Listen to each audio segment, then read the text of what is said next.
Bismillahirrahmanirrahim. Assalamualaikum warahmatullahi wabarakatuh.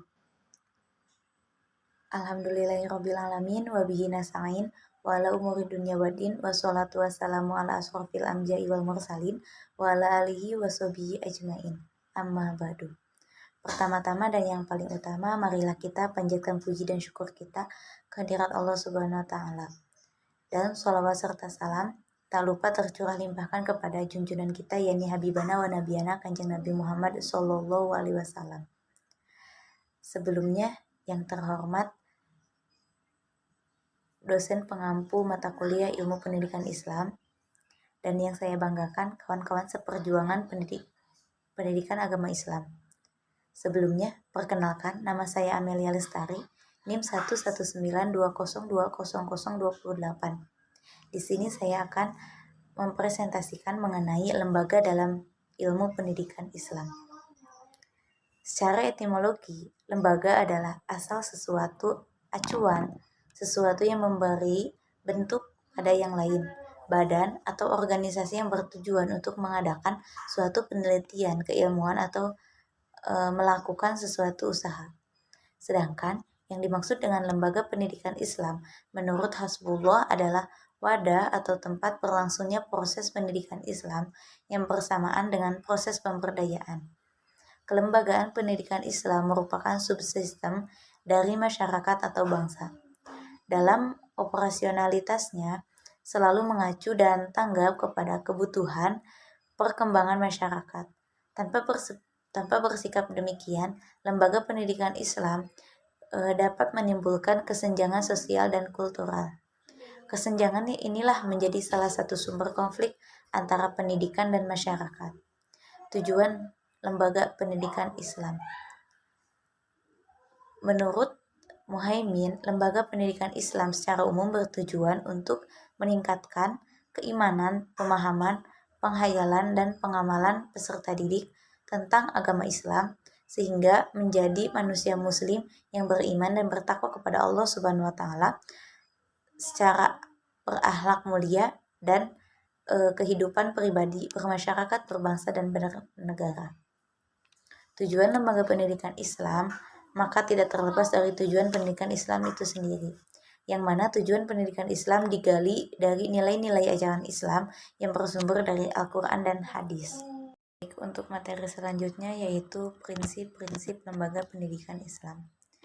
Prinsip lembaga pendidikan Islam memiliki sifat permanen dan ideal. Dalam arti, jika pendidikan tersebut dilaksanakan sesuai dengan prinsip tersebut, maka pendidikan tersebut akan mencapai keadaan yang kukuh dan ideal. Dengan mengacu kepada sumber ajaran Islam, baik Al-Quran maupun hadis, sejarah, pendapat para sahabat, maslahat, musolah, dan uruf, dapat dijumpai beberapa prinsip pendidikan Islam sebagai berikut. Yang pertama yaitu prinsip wajib belajar, yang mana merupakan prinsip yang menekankan agar setiap orang dalam Islam bahwa meningkatkan kemampuan diri dalam bidang pengembangan wawasan pengetahuan, keterampilan, pengalaman, intelektual, spiritual, dan sosial merupakan kewajiban yang harus dilaksanakan. Untuk prinsip yang kedua yaitu prinsip pendidikan untuk semua, yang mana merupakan prinsip yang menekankan agar dalam pendidikan tidak terdapat ketidakadilan perlakuan atau diskriminasi. Prinsip pendidikan sepanjang hayat itu untuk prinsip yang poin ketiga merupakan prinsip yang menekankan agar setiap orang dapat terus belajar dan meningkatkan dirinya sepanjang hayat. Untuk prinsip yang keempat yaitu prinsip pendidikan berwawasan global dan terbuka. Nah, yang mana maksud dari prinsip poin 4 ini bahwa ilmu pengetahuan yang dipelajari bukan hanya yang terdapat di dalam negeri sendiri, melainkan juga ilmu yang ada di negeri orang lain.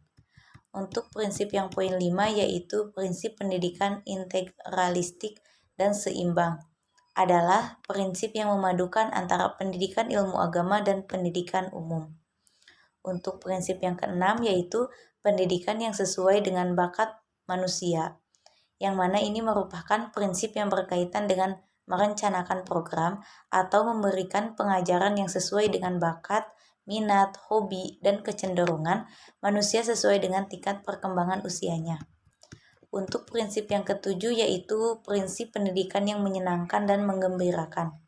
Yang ini merupakan prinsip pendidikan yang berkaitan dengan pemberian pelayanan yang manusiawi, yaitu pelayanan yang sesuai dengan kebutuhan manusia, selalu memberikan jalan keluar dari dan pemecahan masalah, memuaskan, mencerahkan, menggembirakan, dan menggairahkan.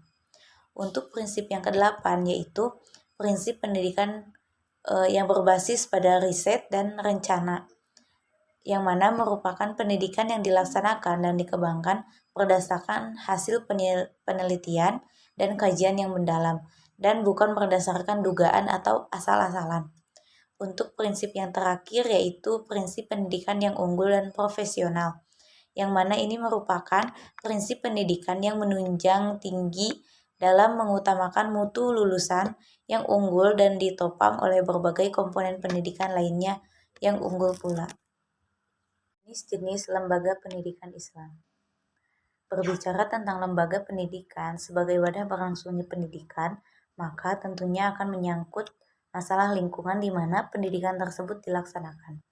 Untuk mendapatkan gambaran yang lebih luas tentang jenis-jenis lembaga pendidikan Islam, harus ditinjaunya dari berbagai aspek, seperti yang akan dijelaskan sebagai berikut. Yang pertama yaitu lembaga pendidikan Islam dilihat dari ajaran Islam sebagai asasnya. Nah, dalam ajaran Islam, perbuatan manusia disebut dengan amal yang telah melembaga dalam jiwa seorang muslim, baik amal yang berhubungan dengan Allah Subhanahu wa taala maupun amal yang berhubungan dengan manusia dan alam semesta. Sedangkan Mahmud Shaltut mengemukakan bahwa ajaran Islam mencakup aspek akidah, syariah, dan muamalah yang dapat membimbing manusia menuju kehidupan yang lebih baik. Untuk poin yang kedua yaitu lembaga pendidikan Islam ditinjau dari aspek penanggung jawab.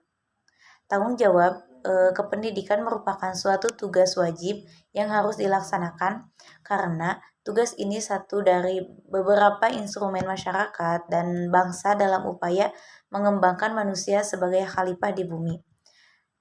Tanggung jawab ini dapat dilaksanakan secara individu dan kolektif. Secara individu dilaksanakan oleh orang tua dan kolektif kerjasama seluruh anggota keluarga, masyarakat, dan pemerintah. Untuk pertama yaitu lembaga pendidikan informal atau keluarga. Keluarga sebagai unit terkecil dalam masyarakat adalah persekutuan antara sekelompok orang yang mempunyai pola-pola kepentingan masing-masing dalam mendidik anak yang belum ada di lingkungannya. Dalam Islam, keluarga dikenal dengan istilah usroh dan nasb. Sejalan dengan pengertiannya, keluarga juga dapat diperoleh lewat persusunan dan pemerdekaan. Nah, pentingnya serta keutamaan keluarga sebagai lembaga Islam disyariatkan pula dalam Al-Quran. Untuk poin yang kedua yaitu lembaga pendidikan formal atau sekolah atau madrasah. Abu Ahmad dan Nur Uhbiyato memberi pengertian tentang lembaga pendidikan sekolah, yaitu bila dalam pendidikan tersebut diadakan di tempat tertentu, teratur, sistematis, mempunyai perpanjangan, dan dalam kurun waktu tertentu. Berlangsung mulai dari pendidikan dasar sampai pendidikan tinggi, dan dilaksanakan berdasarkan aturan resmi yang telah ditetapkan. Ghazalba memasukkan lembaga pendidikan formal ini dalam jenis pendidikan sekunder, sementara pendidikannya adalah guru yang profesional. Lembaga pendidikan Islam di Indonesia antara lain yang pertama, Raudatul Atfal atau Bustanul Atfal, Madrasah Ibtidaiyah atau Sekolah Dasar Islam, Madrasah Sanawiyah, Sekolah Menengah Pertama Islam, dan berbagai sekolah lainnya yang setingkat. Untuk poin yang ketiga yaitu lembaga pendidikan Islam dilihat dari aspek tempat dan waktu. Nah, pada mulanya pendidikan Islam oleh Nabi Muhammad SAW secara sembunyi dan disampaikan melalui individu ke individu. Tetapi setelah pemeluk Islam bertambah, banyak diperlukan lembaga pendidikan supaya pelaksanaan pendidikan lebih efektif dan efisien. Nah, untuk lebih sistematisnya, uraian maka akan membagi bentuk lembaga pendidikan itu berdasarkan babakan sejarah pendidikan Islam. Yang pertama yaitu periode pembinaan. Nah, lembaga pendidikan pertama dalam Islam adalah keluarga atau rumah tangga. Dalam sejarah, bahwa rumah tangga yang dijadikan basis dan markas pendidikan Islam pertama adalah rumah tangga. Dar